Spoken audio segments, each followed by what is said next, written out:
G'day, this is Nick Goldschmidt. I'm the winemaker for Goldschmidt Vineyards, and this is a pretty unusual tasting that we've just done here. We've done a vertical of some of the Yeoman Vineyards from 1999 through to the current day.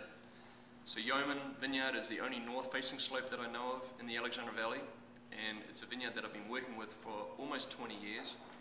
First vintage being 1998, but prior to that I was using it for another project.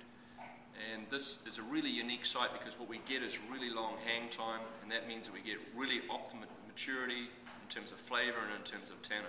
Just going through the vintages, it's really unique for me to come back and try some of these wines retrospectively. The first wine was 1999, and 1999 was a pretty powerful, pretty rich vintage. And we see that in the wine. It's still got a lot of fruit for 1999, and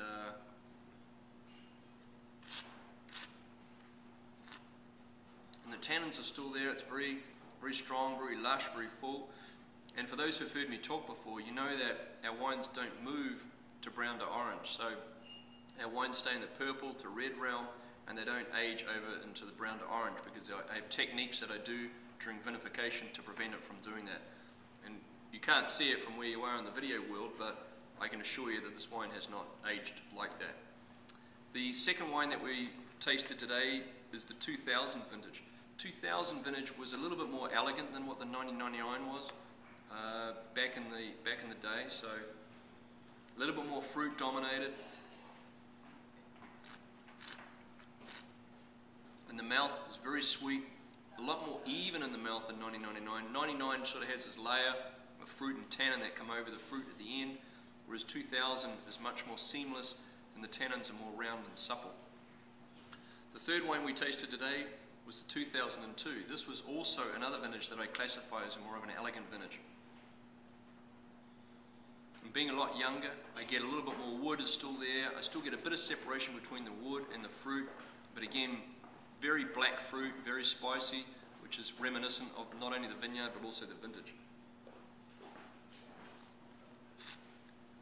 Great weight, great flesh, great richness, and probably one of the most interesting vintages for me. 2002 is a pretty even vintage. We had a nice warm spring, and the summer also continued in that vein. Whereas I think 2000, we had a little bit more heat up and down during the spring, if I recall, and not quite as much heat during the summer. And then also 1999 was an extremely hot year, more similar to what 2002 was in the summer. The fourth wine we're trying is the 2004, also another rich vintage, very powerful as it was in the day, and quite different to the 2002 and 1990, quite different to the 2002 and the 2000 vintages that were more elegant, more similar to the 1999, but more powerful and a bit more rich.